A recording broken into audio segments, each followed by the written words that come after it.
All right, old friends, new friends, everyone else, what is going on, everyone? How you doing? Welcome to another episode of Talking Buffalo, your weekday daily driver for Buffalo Sports Talk and more.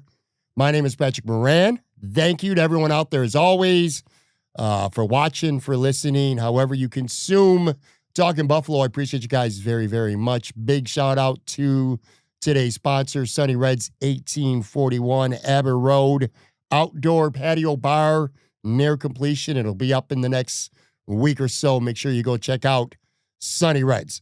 All right, Tuesday episode time on the podcast, and it has been a hot minute since I've had my good friend, man, old buddy, recurring guest, Joe Yerdon, man, hockey writer, sports media personality. I still listen to you when you're on WJR all the time, by the way. Been getting plenty of hits on there during the season. What's going on, man? How you doing? Been a long time. It has been. I'm going to blame the Sabres for why we haven't had too much time to talk about stuff. But no, things are good. It's busy with playoffs going on still. So, Bleacher Report is always keeping me busy.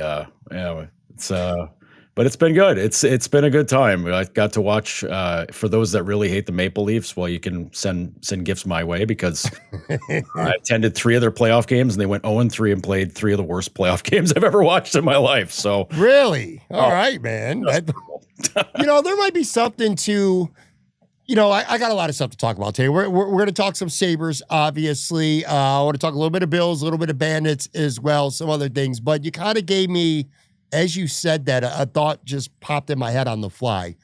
Do you feel like at some point things stop becoming like coincidence or trends, and they become like what you are? Like the Sabres are what they are right now. That kind of goes without saying. Toronto struggles to where they hit that wall in the playoffs is just unbelievable.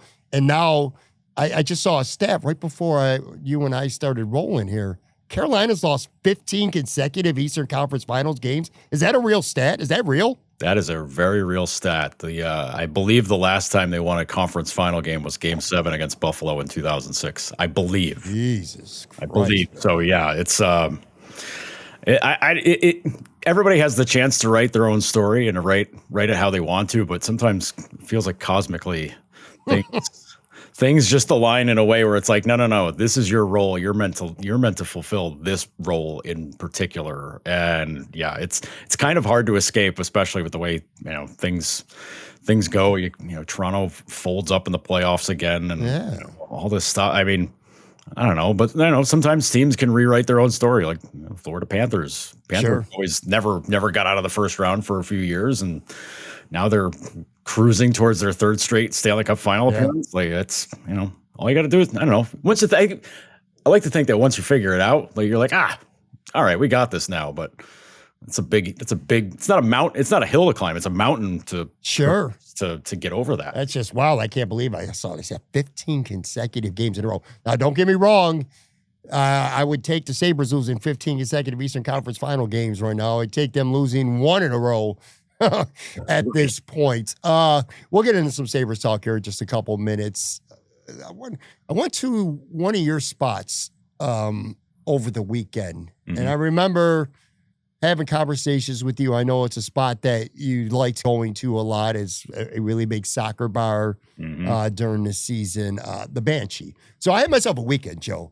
I went to a lot of places. Memorial Day weekend, man. I went to a lot of spots that I normally wouldn't go to, even if it was just for a quick little stop for a beer or whatever. But like, I went to Buffalo Riverworks. They had that totally Buffalo event, like with a bunch of vendors and stuff. That was pretty cool. Resurgence, a stop there. That's one of my favorite spots. A couple other places. But then Sunday, we had a little bit of a Sunday fun day, and we went down to the Banshee on Franklin, and it had been a while since I've been in that place. God, I love that bar, man. Now, I don't know if there was soccer going on earlier on Sunday, but there was still kind of a crowd there in the mid-afternoon. Just really cool vibes. And there was an old dude singing Irish music there, doing acoustic stuff. Great food. I had some wings. The wings were fine. You know what I mean? They're you don't go to a place like the Banshee for wings. I mean, you could eat wings and they're fine, but they have a great menu, Irish food, other things. But I had some wings that were fine.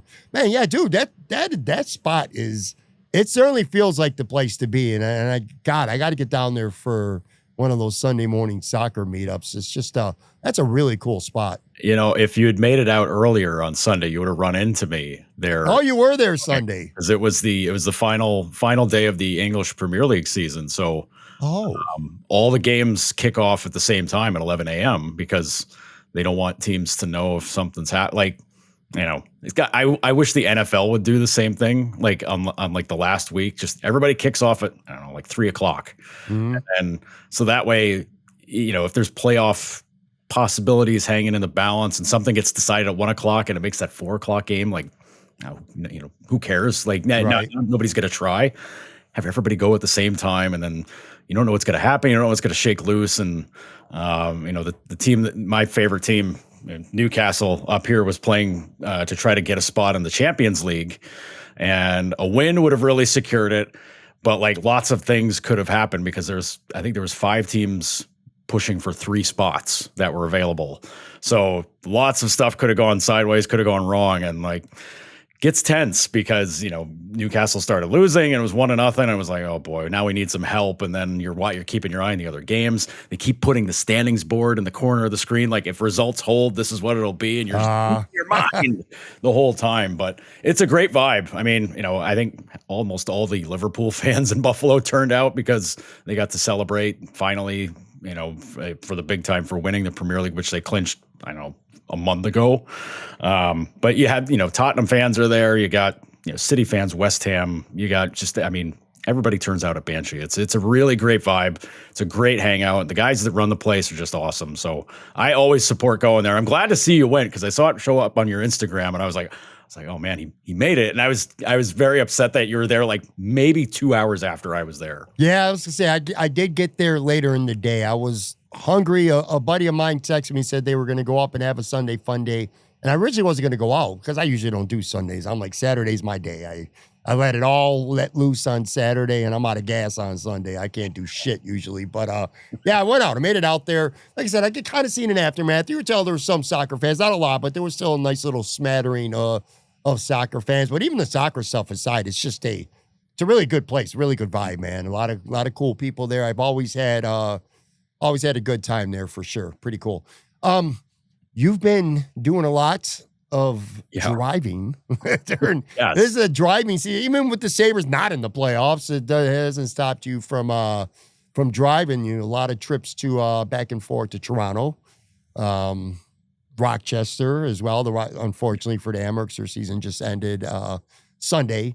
But a lot of miles on the old Yerdon vehicle there, covering some playoff hockey. So fortunately for you, you're not just writing about the Sabres. So you do get an opportunity to watch some playoffs anyway. But pretty exciting time, right? Be able to go. I mean, to take these road trips of sorts to Toronto and Rochester. Yeah, I'm very, very fortunate to have Bleacher Report be supportive and wanting to go cover some playoff games and do some like hands-on reporting with what's going on there. And whenever it involves the Maple Leafs, it seems like we're very hyper-focused on just the Leafs because it's a massive fan base with lots of people who love the Leafs and even more people who hate the Leafs. Mm-hmm. So when bad things happen to the Leafs, it's great for business. When good things happen to the Leafs, the hate reading, love reading flips places because it's just how it's the way of the business. But yeah, it's great. I've been able to do that the last few years, go up for playoff games up there. Of course,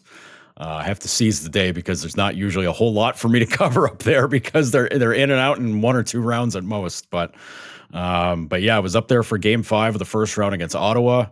Linus Ullmark played outstanding, which, again, there's former Sabres everywhere in the playoffs, but sure. Ullmark played outstanding in that game.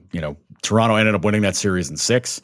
And then against Florida, I mean, they played a wretched game 5 up there. And it was just an absolute stinker. The series was tied at 2 and you're like, well, they're coming back home. They can bounce back. They can, take control of the series, and rolled over like dogs in game 5. And then they come back, played a great game 6 down in Florida. And you're like, oh man, game 7.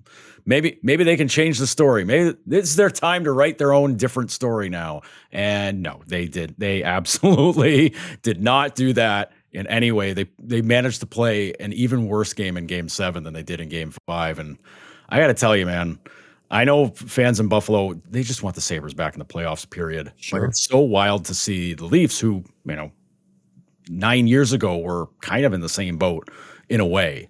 When they drafted Matthews, they had been in the playoffs once in 10 years. I think it was 2013, and they still lost an excruciatingly painful game 7 against Boston. They were up 4-1 in game 7 and lost 5-4 in overtime. Like it's an all timer, but like seeing fans in both games 5 and 7, throwing jerseys on the ice, booing the team off the ice after 2 periods.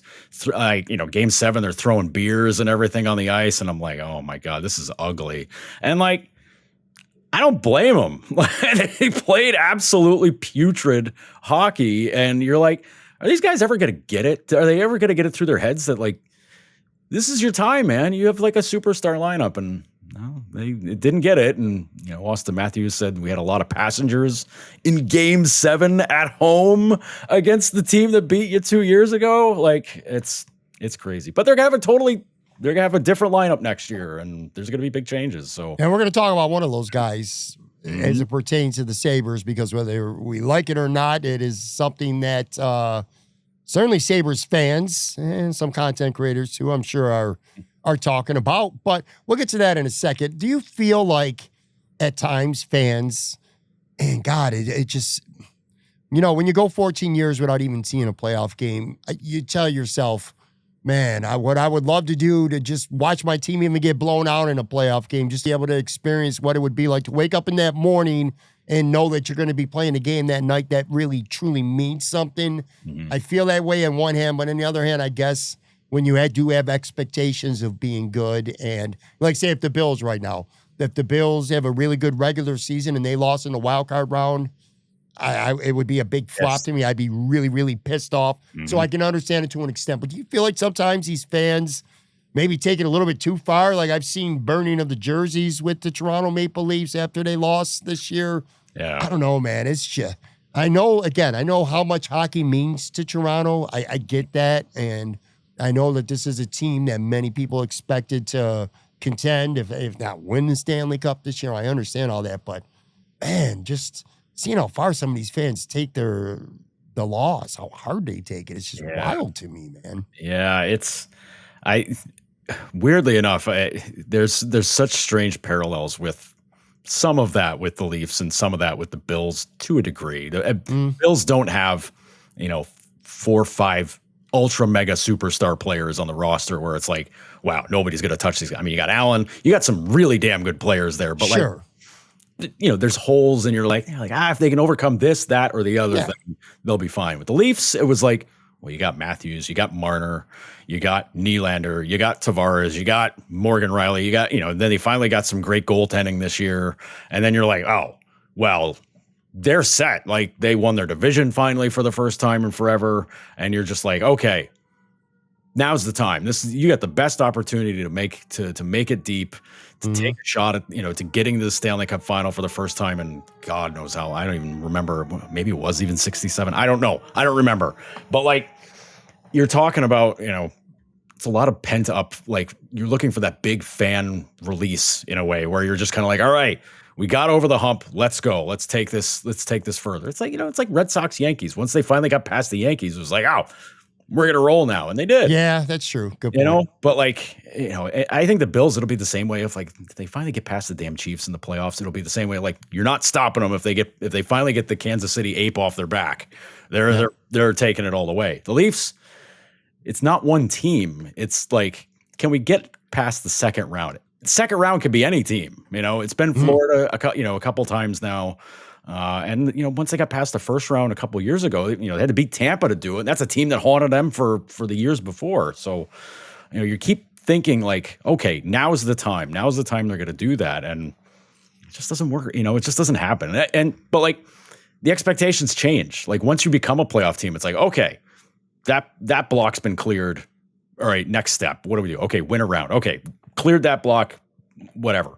You don't want to go round by round setting goals for yourself, right? Right. Like yeah. You're like, okay, we got past the first round. All right, now let's win the conference. All right, won the conference. Let's win it all.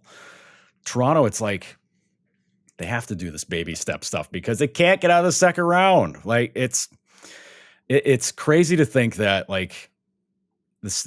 Somebody made a meme up about it, and it was like all these teams, and a lot of it had to do with Carolina. I think this one had to do with Carolina, but there's one where it's like, here are the teams that have gotten past the second round, and it's a giant pile of everybody. And then, here's some teams that haven't, and here's some team that hasn't done it in, 20 years, and it's the Leafs by themselves. And you're like, oh, well, okay. And it's like, that includes the Sabres. Like, you go back far enough, and it's like, wow, even the Sabres have gotten further than you guys have, and they haven't made the playoffs in 14 years. I just saw that stat today. The Sabres have won an Eastern Conference final game more recently than the Carolina Panthers have. It's just, it's crazy. Yeah.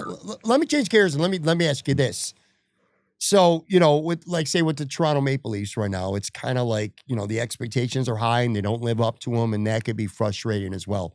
As somebody who covers a team, though, and I feel like this is not the first year I've asked you this. I feel like I've asked you this plenty of years now, but it is another year under the belt. As I ask you this, how difficult can it be at times covering a team? You're at the arena every day for practice. We're talking about the Buffalo Sabres again here. Yes. So you're at the arena all the time for practice. You're at all the home games. You go to some of the road games. You're around this team constantly. You're covering this team constantly. How difficult can it be covering a team that just perennially loses and is, like, for the most part, never in contention? Like, get to St. Patrick's Day or even before that, sometimes Valentine's Day, and there's like the games just don't even feel that meaningful to at least to the fans at that point. And when I say frustrating, what I mean is you don't have no horse in the race or anything like that in terms of the team winning or losing, but in a way it's kind of how the players want to deal with the media, the attitudes of players. They get hardened the more they lose, the more years that go by where you don't get to play in the playoffs. I'm sure many of those players right now, they just taking a mental beating kind of sort of being here in Buffalo. Some maybe more than others, but let's get does it make the job a little bit harder trying to have, I don't want to say good relationships, because you can still have good relationships with the players, even if the team's not good, but just having where they're a lot more eager to talk. You know what I mean? Like, the more you lose, the less you really want to say because you're frustrated. The players are pissed off. You know what I mean? It's just year after year after year. And this now as well as anybody being in this market, 14 years and counting. Just the difficulty and the frustration sometimes of covering a team that just loses every year. Yeah, it varies year to year because rooms have a different feel about them all the time. And a lot of it, depends on, the team leadership and how those guys can influence, the newer guys or the younger guys on the roster, depending on how they feel about, like, certain people in the media or how things are received or, whatever. It's a wide range of things. And sometimes, there's a lot of different factors that can play into that too. And it can make it, because a lot of it's, you're trying to get a feel for how things are. And like, if things are going bad, like, you kind of have to be like, hey, how's everything going? Everything aside from this, Like you try to have just like a regular conversation because, it's a job, but also like, part of the job is trying to, have like a normal, not relationship, because nobody has a real relationship with the players, so to speak. It's not like you're meeting up for beers, like on off days. Right. It's that stuff doesn't happen, but it does make it a little trickier because nobody likes the losing. The players and the coaches especially don't like the losing. But you get a feel for, like,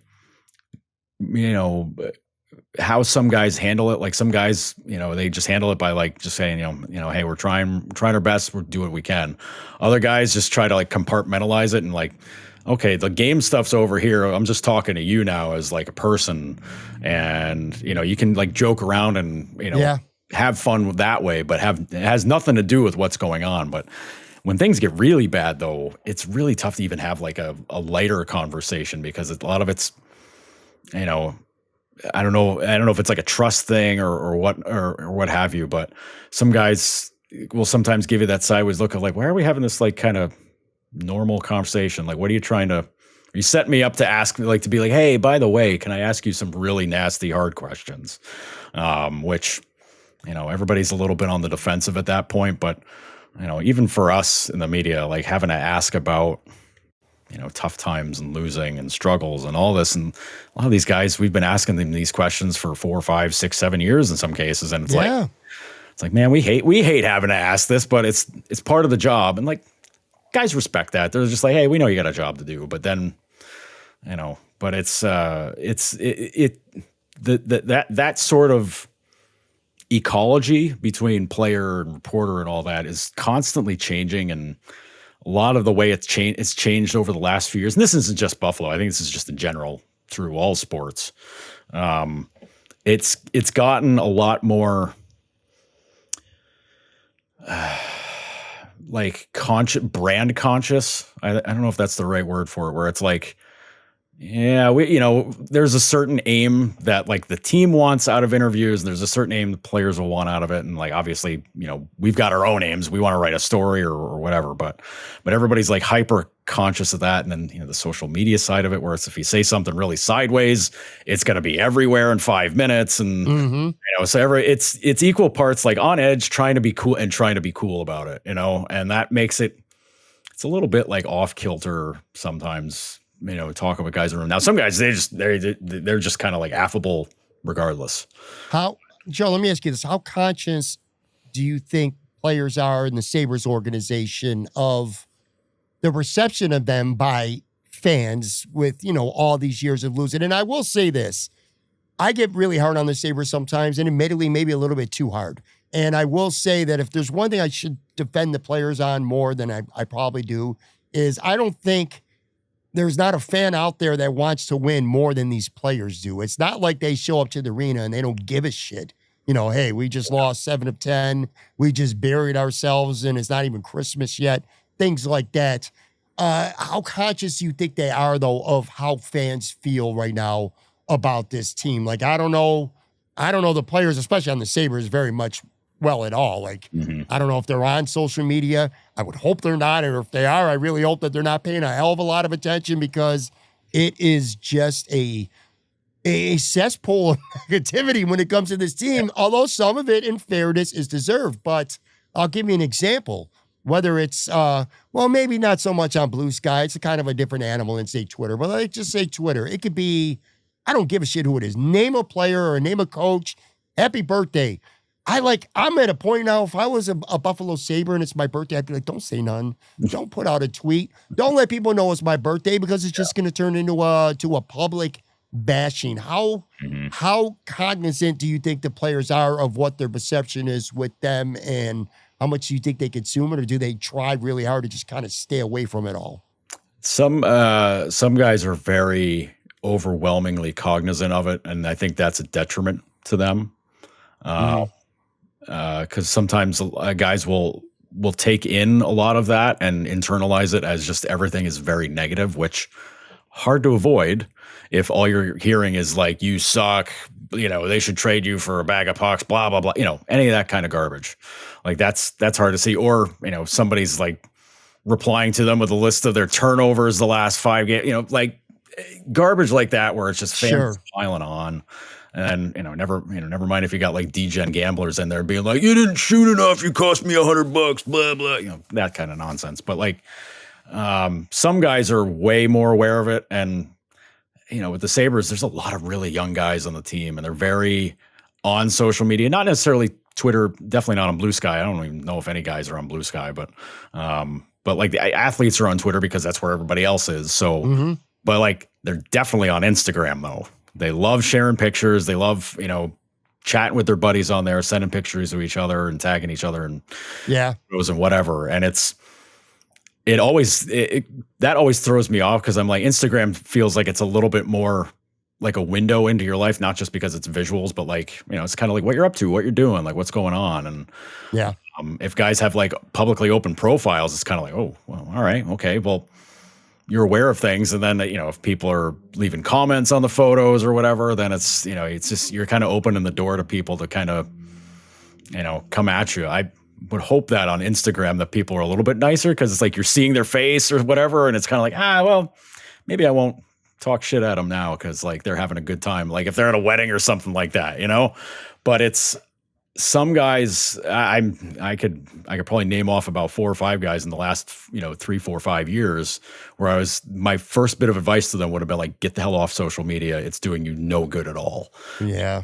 They were too aware of what's being said, and it not necessarily it was just that reflecting in their games, but like, it's them reading that or them having their friends and their family being like, hey, did you see this thing? And then, then they get, sometimes it turns into a game of telephone, and it just spirals out of control, and it leads to it leads to bad results on the ice, because last thing you want to be doing when you're playing hockey is thinking, because thinking turns into stuff. I'm glad you said that, because I think that's a very good point. I do think it could get to a point where if you are too overly cognizant of what's going on and you're too involved, that it could get in your head, and it could actually start to affect how you play maybe as a player, because you, like to your point, you're overthinking things a little bit too much. Dude, I once did an entire episode not all that long ago, literally an entire episode that was dedicated to the comments from a tweet. I think it was Kevin Adams' 50th birthday. I want to say it was 50. But anyway, literally just an entire episode worth of comments. Some of them were funny. Some of them were just absolutely downright over the top. And when it comes to players and being protected, I got into a pretty well-publicized public spat last year with Damar Hamlin's father, who really came at me, defending myself here when saying I wasn't really over the top and personal with him. I just personally didn't think he was that good of a starter. But anyway, my whole point was this. My instinct was to really fire back, because he kind of went over the line on me, I felt like. But then I started thinking, I'm like, you know what? I have a son, and he played sports at a pretty high level in high school. And I was like, I kind of feel like I'd sort of be the same way. You know what I mean? If my son was ever a professional football player, a professional baseball player, I shouldn't be on social media going through what's being said about him, but I would. And I probably would start firing. In fact, not probably. I absolutely know that I would. So I do kind of understand that. But to your point, man, absolutely. If I'm an athlete, especially on a team like right now, like the Buffalo Sabres, I am a gazillion percent staying away. I want to do this, Joe. Take a real quick break. Come back on the other side. I want to talk about Tage Thompson. I want to talk about Bo Byram, a rumored trade request, which you kind of handled yourself there to shut down. We'll get into that. A little bit of Bills and Bandits stuff, too, coming up right after this quick break.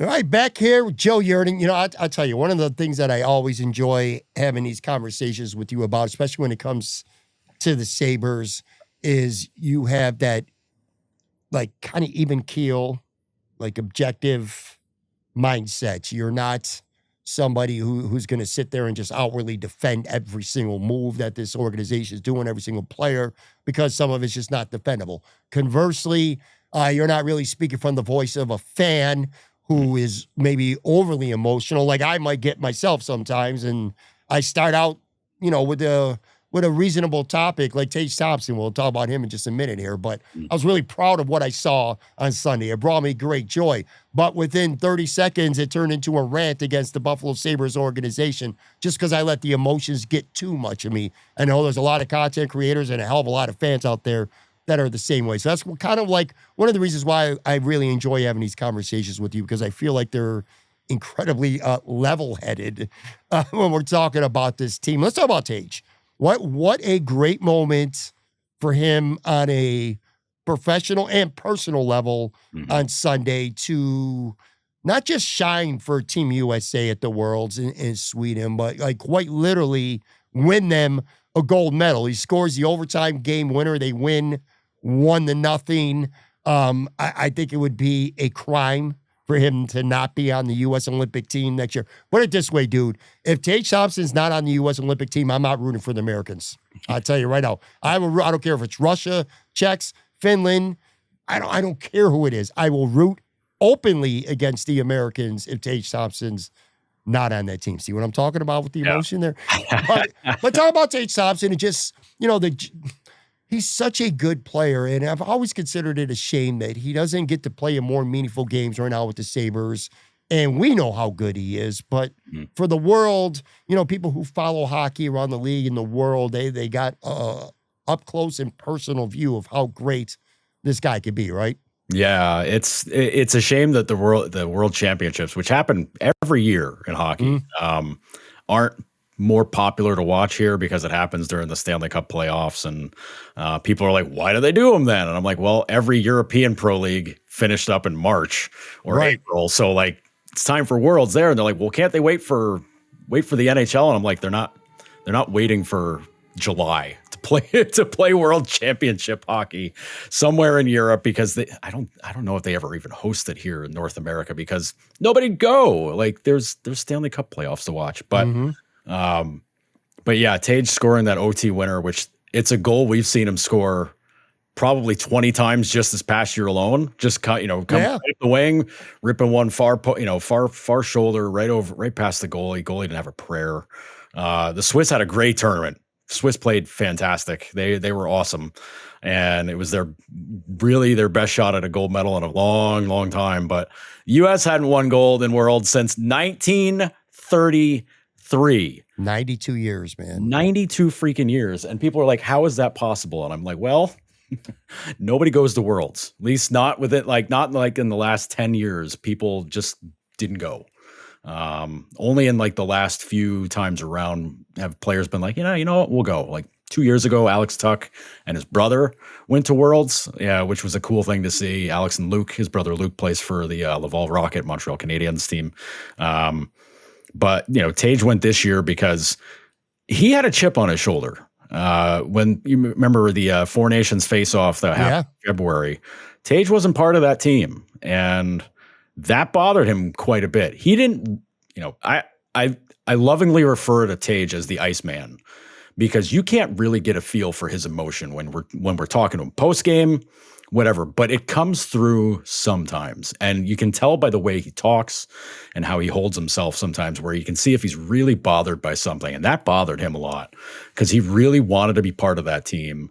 And the U.S. left some goal scorers off that roster, and he lost to Canada in the gold medal game. So, like, maybe it would have helped out. I don't know. But, like, wouldn't you have rather had, like, Tage Thompson and Cole Caulfield there than, like, Chris Kreider, who was at half speed, and some other guy? Anyways, a lot of people were very thrown off that Thompson wasn't part of that roster because they're like, look, this guy scores goals. You need offense to win games, right? Like, you can't just win every game 1-0 and expect to go. So Tage wanted to have something to prove and have something very fresh in everybody's mind at USA Hockey for when it comes to time to pick the Olympic team, which they're going to have to do that, I think, by December, November or December, I think, because the 2026 games are in Milan. And yeah, Tage wants to be part of that very badly. And he was great the entire tournament. And then, he gets the OT winner, which, can I tell you, playing 3-on-3 for 20 minutes, golden goal, like, if you score, you win. 20 minutes, 3-on-3? Yeah. Holy shit, dude. Like, we had Frozen, the Four Nations, we had, what was it, 10 minutes of 3-on-3.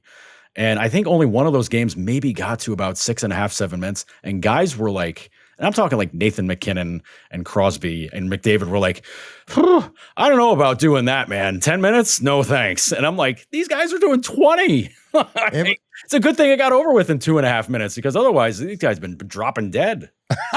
Pretty wild too that Canada lost, which, by the way, Crosby was out there. Crosby, McKinnon. McKinnon, they were out there. By the way, for people who are listening to the show, especially if you are an old school fan here of Talking Buffalo, I love how a couple times when you've talked, people, again, if you listen to the show, you've heard Joe on here many, many times, where you are on the west side, located near a fire station. You could hear not full-on hot take alarms going off, but you could certainly hear the start, like the rumblings of a hot take that's brewing from Joe Yerdon as the fire trucks are brewing Let me tell behind you, that. it's been quiet over there the last 2 days. And before we got started up, I was like, yeah, it's like, this is good. It's been quiet. Won't be anything going on. We're not even like 20 minutes into this, and there's already been like 4 trucks going by. And I'm like, you know what? All right, fine. Listen, they're doing the job for Buffalo to take care of things. So Absolutely, man. no complaints whatsoever. I kind of laugh. No, I love it. Quiet, and now it's like, this 1 hour of Memorial Day, we're just kind of like, all right, now it's time to go. When it comes to guys like Tage and Rasmus Dahlin, and we'll throw Alex Tuck in there too. I thought Alex Tuck had an absolutely great season. He was a great player for the Sabres. So those 3 guys specifically, do you feel for them a little bit more? Because it's like, the fans deserve and want so badly for this team to be a contender and be good and get to watch in postseason games. These guys play well enough that they deserve it. And for those 3 guys specifically, year after year, to see the season end, and they're kind of just playing out the string by the time you get to that last quarter of games, more times than not anyway. Again, you're in the locker room, you get to know these guys a little bit. You feel it for them a little bit more, guys like Tage, Rasmus, and Alex. Oh, yeah. No, there's I think Rasmus most specifically, because him and Tage have been here just about as long. Because I think both of their first real years were like 2018, 19, because that's when they traded O'Reilly and got Thompson. Thompson was still like 19, 20 years old, maybe. Yeah, I remember that was a bust of a trade at the time. There was a time where everyone thought that trade was an absolute bust before Tage busted out. Yeah, go ahead. Didn't help that O'Reilly won the Stanley Cup and the Conn Smythe immediately after. Right. But in Dahlin's case, and Tage had to deal with this too, because he got stuffed on the 4th line a lot of the time, and his game's grown up quite a bit in learning how to how he needs to play and how he has to play. But you think about Dahlin and the number of coaches that he went through, starting with Housley, and Phil saw like a new version of him in Dahlin. Like, this guy's got to push offense. He's got to be great. I'm just going to let him do what he needs to do, which was, my mind, was a great idea, because his offensive IQ and abilities are through the roof. And you're like, well, let that kid get a feel for it and see how it goes. Then Ralph comes in and says, if you ever go in deeper than the blue line, I'm going to put a cattle prod into your side and make you stop doing it, because our defensemen don't play offense. They help keep the puck in the zone for our forwards. And it was complete antithesis of like what was great about Dahlin's game. And I mean, Ralph's methodologies didn't work for about, half the team anyways, but right. But then with Don, it was like, all right, shackles are off, go be you. And now with Lindy, and this past year, I think Dahlin, in my mind, and I think in a lot of other people's minds, really proved out like, Jesus, this guy's really good. And the thing making the case for him the strongest was how not good the Sabres were all year. And like, you dig into like the advanced stats and you look at his regular numbers, and you're like, Jesus, this guy did this on that team. Whoa. Like, what happens if this team gets good? What are those numbers going to be like? Yeah. When this team, if this team gets clicking while he's there, and like, is he going to be a 90-point defenseman? Is he going to be another 100-point defenseman? Like, could that happen? I mean, maybe. I don't know. I don't know if anybody's going to be a 100-point defenseman again, if they're not Cale Makar or somebody like that. But I think Dahlin it's taken him so long to like earn that respect from people outside the East Coast, outside of Buffalo, certainly. Even a lot of fans in Buffalo. Some fans still think he's the guy from his rookie year that didn't really hit anybody and got pushed around. Go watch his game. He's like Brad Marchand on defense, like he's a total dick sometimes. Like, it's fun to watch, but like, sometimes he just gets a little too hot, but it's been such a grow up, glow up for him that it's fantastic. And with Tage, it's a different thing with Tage, because like, he was a center the last 2 years, and like things kind of slowed down a little bit 2 seasons ago, and you're like, all right, well, is this guy like really the center? And Lindy was like, all right, let's, I think there was an injury there, and like he was struggling to do faceoffs. They're like, well, we need him out there and let's put him on the wing. Let's see how that goes. And he immediately started scoring goals. Yeah. And then Lindy's like, well, screw it, leave him out there. If he's scoring goals there, like just leave him there. Like we need goals. This guy's providing them. Let's just leave well enough alone there. And wouldn't you know, it just happened to work perfect because you could put anybody at center next to him and he was still going to score goals. And let's face it, center is much more defensively. You have to be much more defensively aware playing center than on the wing. And defense is not Tage's strong point. Scoring goals and being a menace offensively is. Yeah. And having him on the wing made that a lot easier to do. And it made him a lot more dangerous. And it worked, it worked wonders for whoever played on that line with him. So, it's been each year's been like a different thing of evolution for Thompson. And now it's like, I think he's where he is now. And it's never going to always just be like, all right, plug him in. He's good to go. Things will change over the years and whatever. But like, even on like the power play stuff this year, 2 years ago, they kept camping him in the circle and teams were just like, okay, well, let's have two guys shadow him. He'll never shoot. He'll never get to shoot. And that worked for other teams. I know the power play was a mess again this year, but moving him around and getting him into different spots and making defense have to go like, wait a minute, where's the big guy? Where'd the big guy? Oh crap, I lost him. He's gonna shoot. He's gonna score, and we're dead.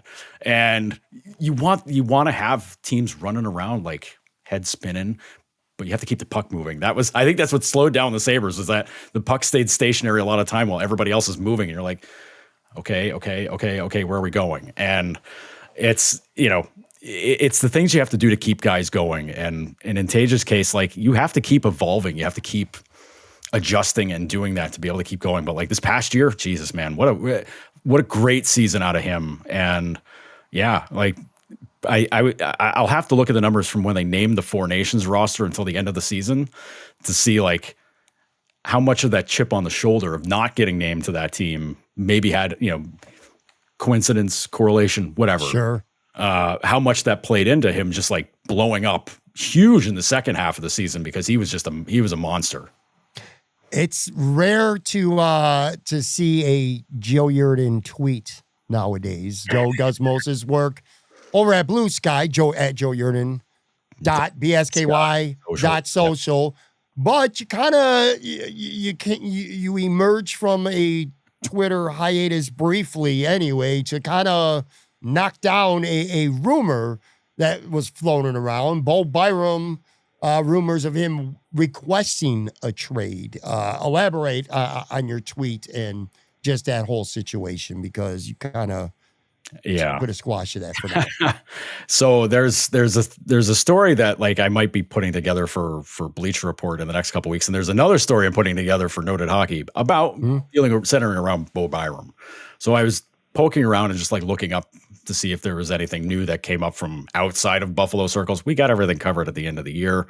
Bo loves playing here with the boys, loves being part of the room, wants to stay. Adams said everything nice about Bo, but was kind of non-committal about it because that's part of the negotiation process. So like whatever. Sure.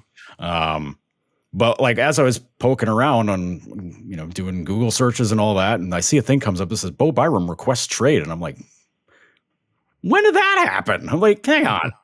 So I click on the story and I'm reading this, and it cited Paul Hamilton for breaking the story, and I'm like, I didn't see this story anywhere on WGR or hear about it on WGR, because if Paul had that story as an exclusive thing, it would be everywhere on WGR. And I'm like, what happened here? So they cited he had an appearance on one of the stations in Canada, one of the Sportsnet stations in Canada. And like some people even like transcribed everything that Paul said. And somehow these folks who were blogging, I think in the industry, it's called, he got radioed, where it's the game of telephone, except it's on radio and somebody hears something that was totally not said. Right. So somebody took what Paul said and took it to mean Bo demanded a trade. And I look at this and I go, there's no friggin' way. There is like, it's just from he's an RFA this summer. Like, if you're looking for a new contract, are you demanding a trade when you're asking for a contract from the team that owns your rights? No, you're not doing that. So I was like, this is bogus. So as you do when you're a reporter. And if you have a connection to somebody, you reach out to that connection. In this case, it was Bo Byram's agent. Bo Byram's agent is Darren Ferris, is a guy who's been the agent for a lot of guys in Sabres past, and guys that I've, had to ask him, be like, hey, what's the deal? What's going on here? And I text him and I go, hey, what is there any truth to this? What's going on? And usually I text and I put the phone down, maybe I hear from him, maybe I don't, you don't know. Right. But I send the message, and then he must have iMessenger, because the typing bubble came up immediately after. And I was like, uh-oh.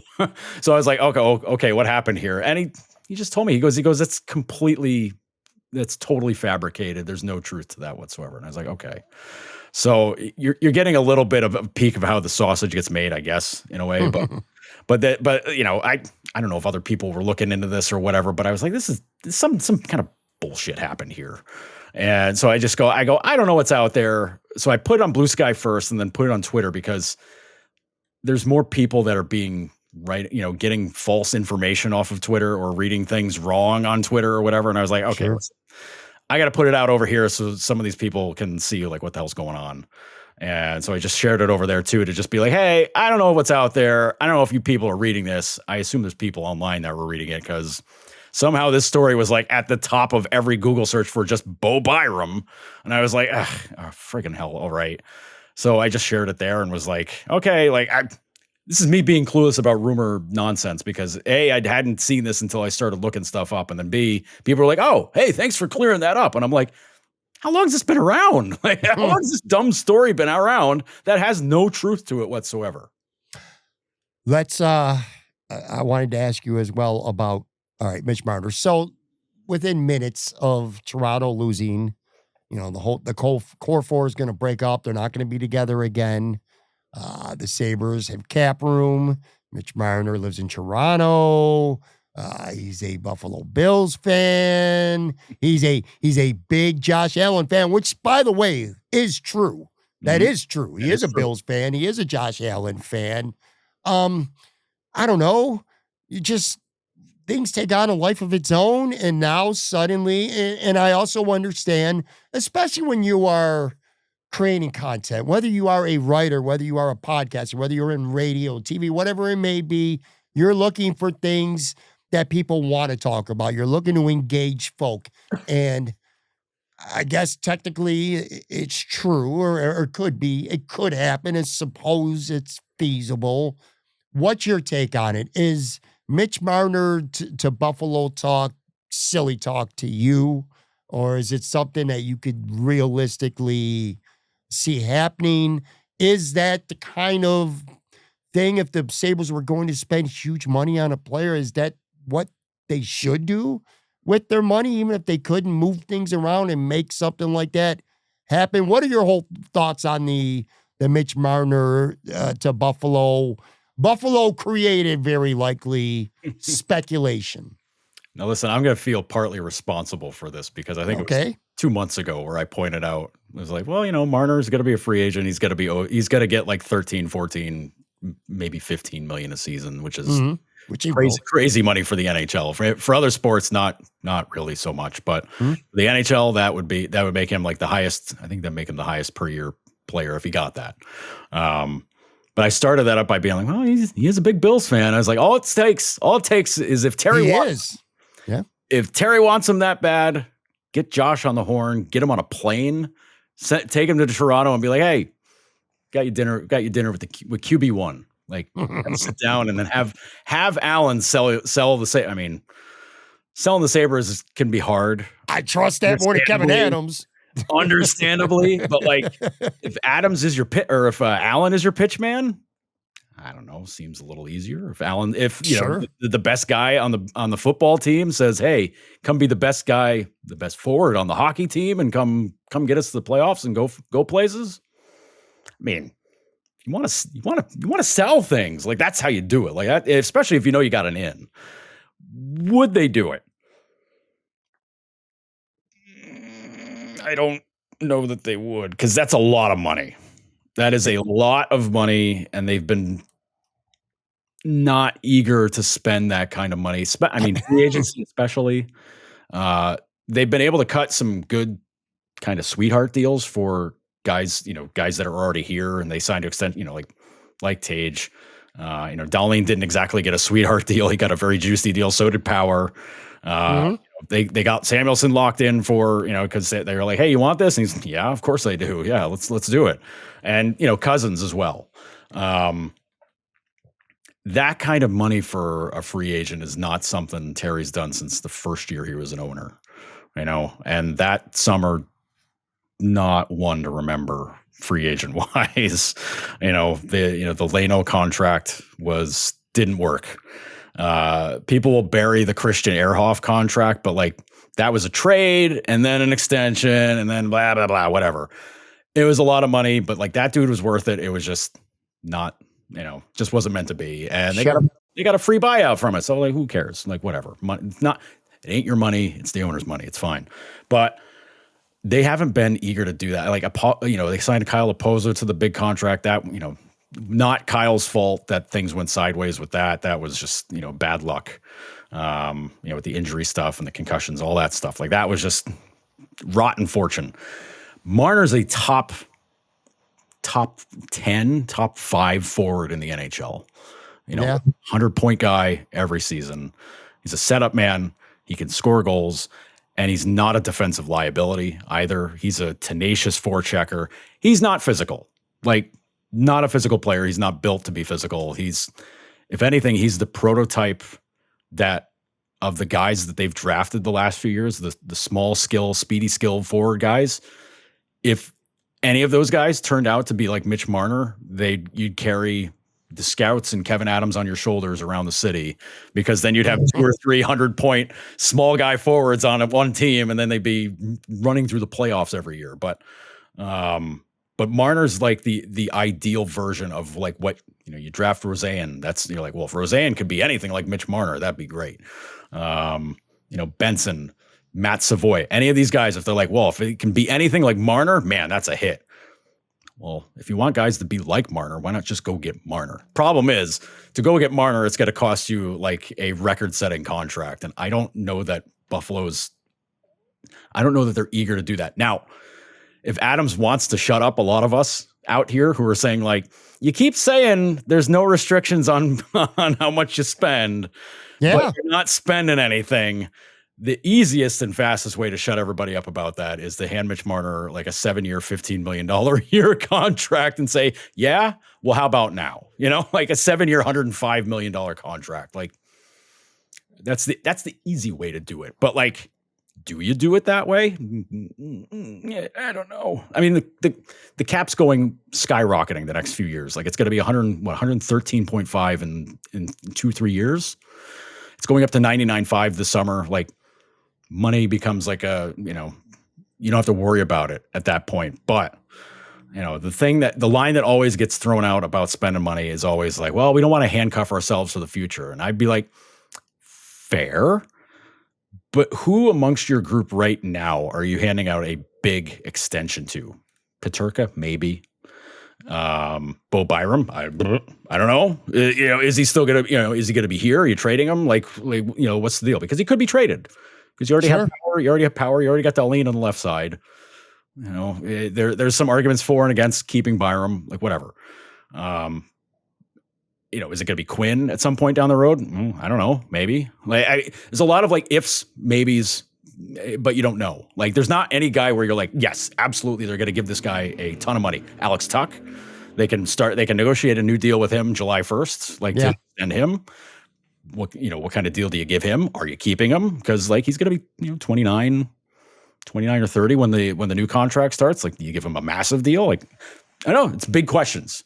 But there's the thing is, there's not a ton of guys where you're like, boy, we got to make sure money's saved for these guys.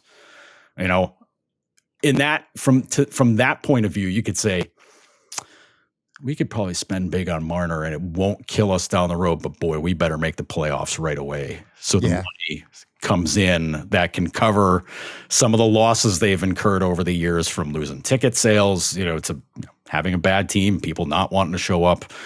And then, never mind the geopolitics of having a lot of your season ticket base being in Southern Ontario and what might go on here, like who knows, but how that could affect who renews their season tickets from Ontario, because if there's going to be problems at the border, those people aren't going to want to buy tickets. Like, why am I going to waste my money if I can't get across the border? So these are like other things you got to worry about, like in the background. But like just from a raw money standpoint, I mean, I know the question could be like, what do you have to lose? And it's like, well, they've lost everything already. So like, like what more is there? And they're like, well, there could be a lot more. But boy, oh boy, Marner. I think the only issue is that you better make sure damn well you got a center that can distribute to Marner and to Thompson and to them. Like Kulik might be that guy. Maybe Josh Norris can be that guy if he stays healthy. Maybe there's another guy in the, maybe Constance Helenius can become that guy. Maybe there's a guy you draft this summer that is like, hey, maybe this guy becomes our center in 2 years, whatever, blah. Maybe there's another free agent we can sign to place it. I don't know. But if you do that, it's like, boy, we're set on the wing. Let's figure out center now and see how it goes. Like, maybe Ryan McLeod becomes a 30 goal a year guy and he's our best two-way center. I don't know. Like, it opens the door to a lot more fun questions as opposed to fretting, worrying, like sad sack Sabre stuff. Whereas if you go and get Marner, you're getting a great player, like an absolute knockout superstar player, and it'll really stick in the craw of Toronto and their fans. And it'll be pretty cool to have another superstar forward to go with your other superstar forward and your superstar top 5-10 defenseman in the NHL and another guy who might become one of those defensemen in the NHL. Like I don't know. It's a big splurge, but it's like, if you want to be serious about being a playoff team, then I don't know, maybe you got to show your fans like, yeah, we do give a shit. We're going to try to prove it to you. Yeah, I'll tell you right now, I got a couple thoughts on Mitch Marner. The parallels to me of Mario Williams back in the day with the Bills are very similar. A young player, one of the best at his position in the game, hasn't won shit. It would cost, just like it cost the Bills, a record amount of money at the time to sign Mario Williams. There's no question that it would cost a record amount of money to sign Mitch Marner, as far as I'm concerned. In terms of what you brought up with the fans, I kind of feel like if you get a sense, if you have your finger on the pulse enough, and I'm talking about if you're Terry Bagula in his front office, if you have your finger on the pulse enough with the fans, you know that you better do something to start winning some of them back. This feels like one of those things that can win fans back. From the perspective, if you're Mitch Marner, well, why the hell would you want to come to Buffalo? Maybe another team might not pay you $15 million, but they might pay you 14 or 14 and a half, and you can go to Vegas or Florida or, I don't know, man, a bunch of other teams that have not went 14 years without making the playoffs, basically. So how do you sell Mitch Marner on wanting to come here? We might say it in fun, but I don't think it's funny. I think it's legitimate, like Josh Allen potentially being that kind of salesperson. I don't think Kevin Adams is the guy I want leading, batting cleanup right now to try to sell Mitch Marner to want to come here. You would sell him on, obviously the money's the biggest thing. Also, man, imagine being a guy who came to Buffalo and you have a 100-point season. You have an 85-point season, but you play a big role in ending a 14-year drought. If you care about legacy, if you care about your name and just how fans would feel about you in a market like Buffalo, dude would be a legend. He would be a legend in Buffalo if he was a guy who helped end the playoff drought. You look at guys like with the Bills, like a Jordan Poyer or Micah Hyde, those guys who started to come together, that glue, as the Bills finally got out of that playoff drought.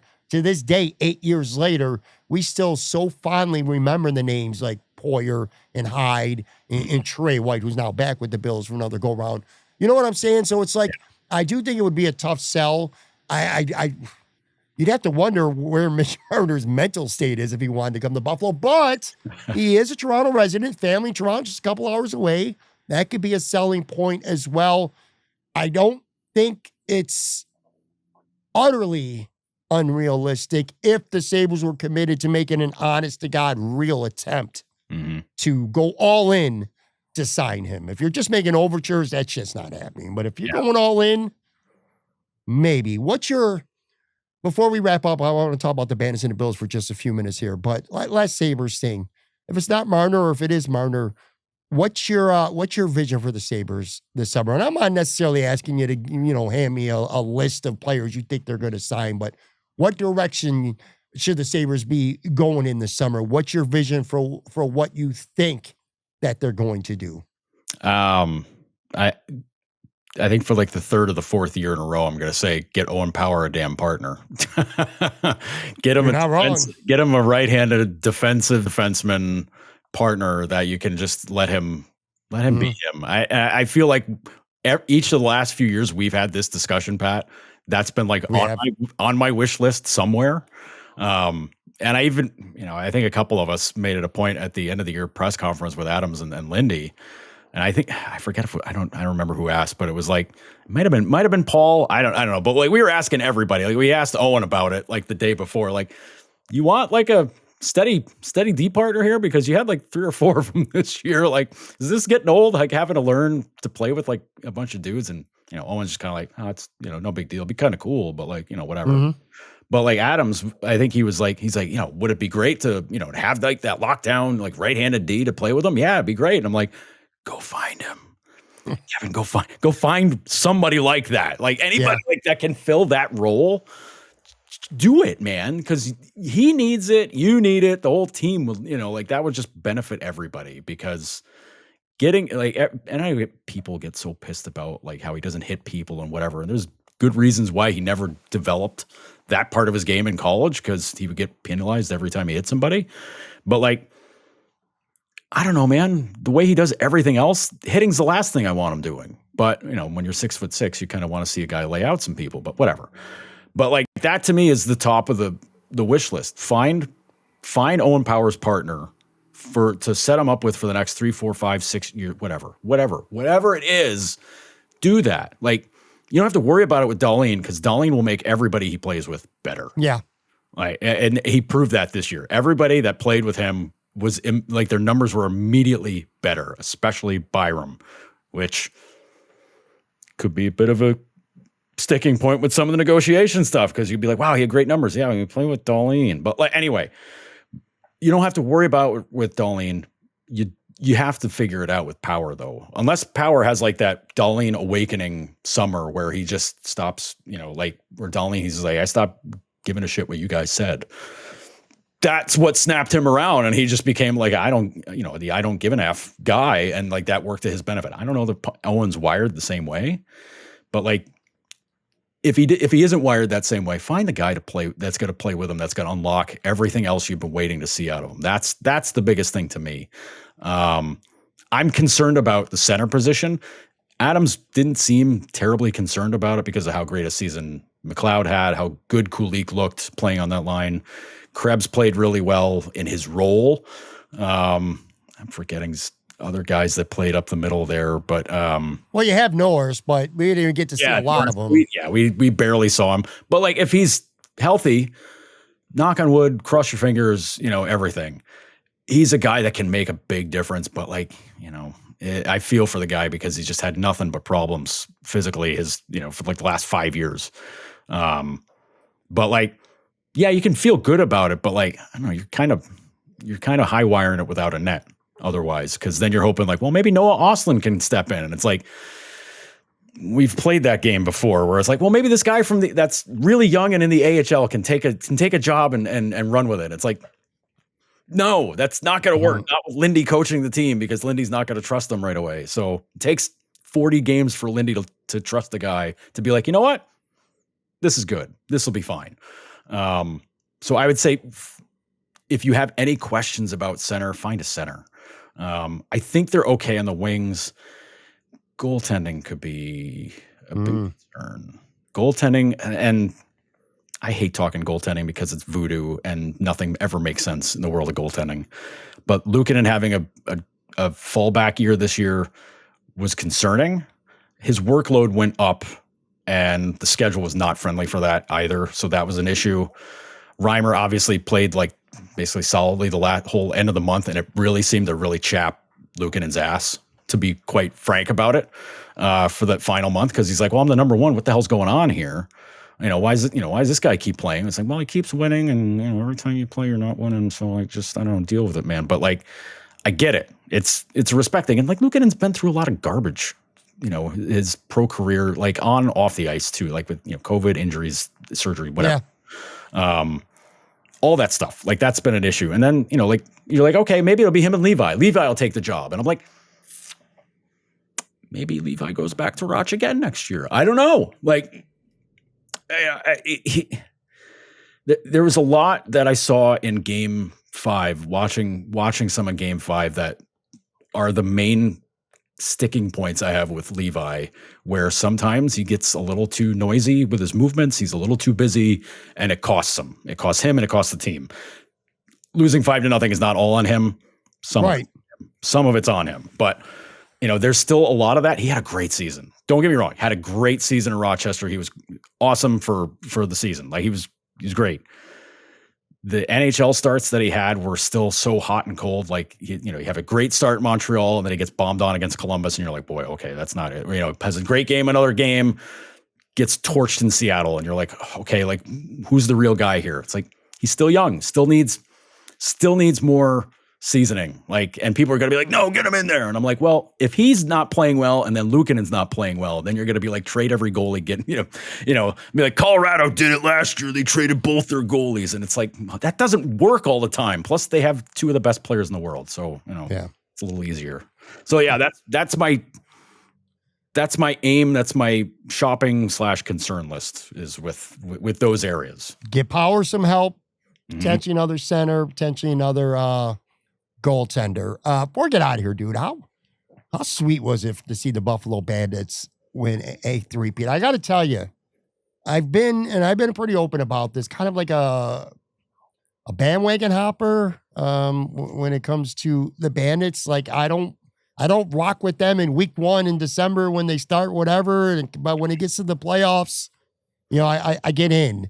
And Game 3 on Saturday, we made it a point. I was with my cousin. We came back to the house to watch it. And that's probably the first time I can remember watching a game from the opening faceoff to the end and being completely 100% emotionally invested in a team. And boy, oh boy, man, that was just a fun game. I love Bandits fans. The true Bandits fans, the ones who rock with them, from the get-go, win or lose. I'm envious of them, the joy that they have. And I'm happy. I felt joy. I felt great joy on Saturday. But the people who are the true diehard fans, I've never gotten to experience that with the Bills or the Sabres, winning it all. And now the Bandits fans have gotten that 3 straight years. It's just, it's awesome. It's awesome. It was a great vibe.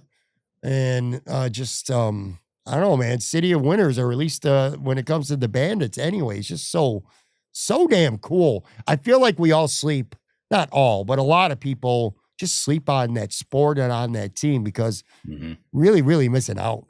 Missing out with the Bandits.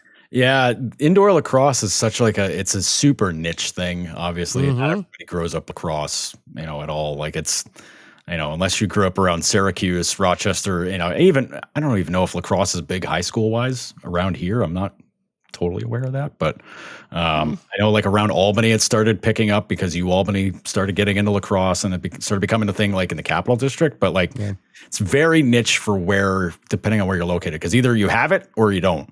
But around here, like with the Bandits, like the diehards are, they are die hard, man. Like they are so into it and they are there every game and they are there every step of the way. Like full hats off, full marks. They own it and they love it. And if anything, I would say they've unlocked the not so secret to being peaceably super happy as a sports fan in Buffalo, because the Sabres might let you down. The Bills might, let you down in the playoffs or whatever, but the Bandits are there and the Bandits are going to be really damn good every year. So like, hey, you're going to have some joy at some point in the season. It's just, it's like, we got one thing down. Maybe we'll get 1 or 2 other ones, but we got at least one. And that's a really comforting thought. Like when you just love to know, like, well, these two teams, like, they make me so mad, but the Bandits got me. Like, they got me. We're good. Look, those fans, they show up, man. They show out. And I'll tell you, I was actually at the casino. I never go to the casino, by the way. I got talked into going to the casino on Saturday night. I was at the casino not long after the game ended downtown, and just a sea of, and it's kind of like that. Like I could tell, even during the regular season, I could tell when the Bandits are at home. Because again, I don't pay enough attention to this team during the regular season, but I could tell when they got a home game, because if you go out on a Saturday afternoon or sometimes a Friday early evening, if it's a Friday night game, you see Bandits gear all over the place. Mm-hmm. It's just so wild. And for that championship game, they play out like it did in the second half, where they literally shut out Saskatchewan. Mm-hmm. It took me back. I talked about this on the show yesterday. It took me all the way back to when the Bills were up at halftime against the Raiders 41-3. And you spent that whole second half partying because you knew the Bills were going to their first ever Super Bowl. Mm-hmm. There was no drama, no tense, no, none of that, no anxiety. You just knew the game was over, and you knew the Bills were going to the Super Bowl, and it was the best feeling in the world. If you're a Bandits fan, even if you're just a bandwagon fan like me, it was just so enjoyable Saturday. But being a diehard, just spending that whole last quarter and a half, knowing that it's a wrap, that it's over, that you're about to make history, you're going to win 3 in a row, just an awesome feeling. So I'm really happy for that franchise and those players. And now there's gotten to a point where even if you are just a casual fan, names like Dane Smith and Josh Byrne, they're going to be etched into the legacy of Buffalo sports forever. John Tavares, who I was going to say arguably, it ain't no argument, he is the best Buffalo athlete ever, between being a player and a coach, man. He's just a winner. So awesome to see. Last point I want to ask you about the Bills, since we've last talked. They're going to be on Hard Knocks, HBO Hard Knocks. Mm-hmm. I say this all the time. It's taken me this full episode to say it. Joe Yerdon is not a Buffalo Bills fan. Joe Yerdon is a Bills watcher. That's one of the reasons why I love in season, during the football season, having these conversations with you. But what are your thoughts on that? The Bills being featured on Hard Knocks. From what I understand, a lot of people in the organization are not too thrilled about it, especially a certain quarterback and a couple other players, and I'm sure some of the staff as well. But it is what it is. You're going to get an all-access look to it. What are your thoughts? Like, if it was Detroit, because you are a Detroit Lions fan here, what would your thoughts be? Like, your favorite team seeing that access, but there's drawbacks. They get some unwanted attention. Stories could get fabricated. A lot of, things could come from that. What are your thoughts about that, Bills being on Hard Knocks? Well, the Lions were featured in Hard Knocks 2 years ago, 3 years ago, I think it was. Yeah, that's right. And it was really cool to see because, a lot of, it's Dan Campbell running camp, and, some of the assistant coaches, it was Aaron Glenn. Mm-hmm. Deuce Staley was the running backs coach. And, so you're just seeing, I'm like, man, I remember watching all three of these dudes play in the NFL. Now they're coaching, Jesus, I'm old. But it was cool to see because, softening my earned bitterness about being a Lions fan, it helped soften that quite a bit because, and I was already really warm to Campbell anyways, after all the biting kneecaps and all the nonsense when he got hired. It was just cool to see him operate as a human being, as a coach. And he's very human as a coach. He's a coach. He's very serious about coaching and winning, but he's a person, and he has that feel for how to handle the players too, which was really cool to see. And I get it. A lot of it's, kind of crafted by narrative and how editing works and all that stuff. But I think teams get what they want to give out of it. You get what they give. And if there are people in the organization that don't want to give anything to it, it's going to be really hard to get them to be part of it, sort of, so to speak. But I am really curious of what Sean McDermott thinks about it. I cannot imagine he's geeked to have cameras following him everywhere. Oh, he ain't. Trust me. All over the place. He's probably gonna be losing his mind about that, because the people who are wired very seriously in the Bills organization and the team are it's almost oh my God, just take it down a notch, boys. Just relax for 5 seconds if you can, but McDermott's not one of those guys. And to his credit, it works for him and it's made him successful. But boy, you wonder how on edge he's going to be during the entirety of training camp while they're filming all this stuff. Now, there's a ton of personalities on the Bills team that I'm excited to see. Yeah. Be out front, Deion Dawkins. I really enjoy seeing Deion being out front for getting the offensive lineman. Yeah. Protector of the year. Yeah. So good, man. That. it's so beyond overdue. It's awesome to see Dion doing that. He's, again, being not a Bills fan, Dion's a dude I want to hang out with like all the time, and I know I'd be the corniest person in his universe if I was ever like in his circles. He'd just be like, "Man, I feel more boring. What's the problem? Oh, you're here. That Yerdon guy's here." But like, it's, you know, like the guys that are fun. It's gonna be fun to watch for them, and like they're gonna eat it up, and it's gonna be great to see them. But you know damn well, like if those guys have a rough start to the season, the first thing you're going to read on social media is going to be, "Oh, they're too busy focusing on the cameras. That's why they stink." Like, no one's ever went to the Super Bowl, man. You know? Yeah, look, I'll say this. As a fan, it's fun. And you will see the lighter side, the fun side. You mentioned Dion, great guy to mention. Ed Oliver, Keon Coleman, probably. A couple others. There'll be a lot of fun. Others, maybe not so much. If I was a player, I'd hate it.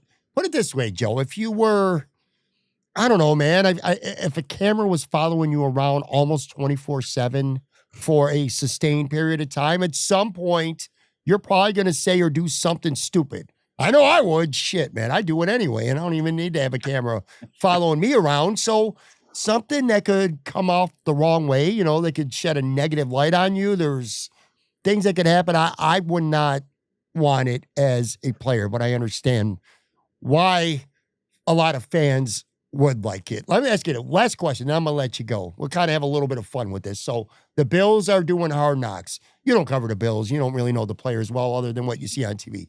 You do know plenty of Buffalo Sabres. You're around that team. You cover that team. Let's say in a fun world, HBO started doing hockey, and you have Hard Knocks training camp preseason with the Buffalo Sabres, all right? Who would be a couple guys in this organization, whether as a player or somebody in the organization itself, that would be fun? Like you just said, Dion Dawkins would be a lot of fun to watch. I said Ed Oliver, maybe a couple other guys. Who's one or two guys that would be interesting to see on TV for a Buffalo Sabres style Hard Knocks? For pure comedic, pure comedic purposes, it's Zach Benson. Yeah. He might be both the most intentionally and unintentionally funniest player I've ever covered. Really? And a lot of that's because he's the youngest guy in the team. You know, I think he just turned 20. And you know, some of the chats and conversations we've had like the last 2 years of just him being like a teenager in the NHL are just hilarious. I mean, he's Western Canada. He's from outside Vancouver. He's as Shoresy, Letterkenny wired as any player on the Sabres without being from like Thunder, you know, from Sudbury. He's as much like that. He's got like a sort of like half bro attitude, but also like the guy's just constantly goofing and like, but he's a very serious player, obviously. But like, he's a guy that I would love to have him mic'd up for a game and get the uncensored audio just to hear what he's saying to other guys and what other guys are saying to him because he's always getting mixed up in some of these things. And I remember like there was a game late in the season against Florida where like Marchand had his had his arms like held behind his back, like in a scrum. And like they come back to town and I see Zach, and Zach's always got like a permanent smirk on his face. And I see Zach, I go, "What the hell was Marchand saying to you?" And he's just like, he wasn't saying nothing. No, he didn't say nothing. And I'm like, dude, you cannot lie to me about this stuff. Mm-hmm. He's like, no, I'm serious, man. No, he didn't say nothing. And he's like, yeah, but he's a good guy. I love that guy. I want to play like him. And I'm like, yeah, you do. Like, yeah, you do, man. But he's a guy that would be really entertaining. Who else would be funny? I think Peyton Krebs would be, because I think Peyton says things that I think you would only hear if you were covering a player from the 1950s sometimes. Like he's just got different phrases and different like things that he says where you're just like, how old are you? Like, do you know my grandfather? Like what? Like it's just like different things like that where you're just kind of like, all right, man, like, okay. Like it would just be kind of like, what's up with that guy? Like, you know, that sort of thing. And I think Kulik would be funny, even though his English is a lot better. It's a lot better, but I think he's kind of in that like funny things might happen around him kind of guy. And he's so laid back and chill about everything, but like, he's very like, kind of like, he's got sort of like this, like not a star attitude, but like the star mentality, but like, he's also still like a kid, you know, where it's just like goofy things happen around him, but it just might be really funny, you know, like that sort of thing. So I think those would be the guys that'd be fun. I think Devin Levi would be kind of fun too, just cause like he seems like a quirky cat too. Like he's very in his own world. So I think that would be fun. But yeah, HBO used to do that stuff with 24/7 with the Winter Classic back in the day, which was, oh man, that was the couple of years they did that, especially when it was around the Penguins Capitals Winter Classic in 2011. That was some of the best like behind the scenes hockey TV I've ever seen. And then teams started hating it because it was providing too much background and you're seeing too much good stuff behind the scenes. Like, oh, we gotta tighten the ship up here. And it's like, no, it's not fun anymore. So yeah. How do you think Lindy Ruff would be? Do you think he would be a ticking time bomb? You think at some point he'd be like, get this camera out of my face and probably snap? I don't think he would snap. I think he would just be so surly with their presence that they would just be like, we got to stop filming him. It's not going to go well for us. We just got to leave him alone. All right, guys. It's going to do it for this show. I almost said Twitter. No. At Joe Yerdon at bsky.social. You do still have your occasional tweet if the situation calls for it. Is not, of course, Bleacher Report, Noted Hockey. You can catch Joe, plenty of radio hits on WGR, lots of other places. Make sure you follow him on your socials. He always lets you know when he's got something going on, whether it's writing or a radio hit or a podcast or whatever it's going to be. This was fun, man. It's been too long, too. I know. Summertime coming up. We'll definitely hook up somewhere and get some wings and a pint or two and do something live as well, man. I appreciate you as always, buddy. No, thanks for having me, Pat. It's always a good time. And yeah, we'll have to do wings somewhere. Sunny Reds. Let's do Sunny Reds. Not to just lean into the sponsor. But let's do Sunny Reds. There you go, Justin. It's not even me. Now it's Joe Yerdon talking up Sunny Reds. But thank you very much, Joe Yerdon. I'll be back with a brand new show. Matt Warren from SB Nation joins me tomorrow.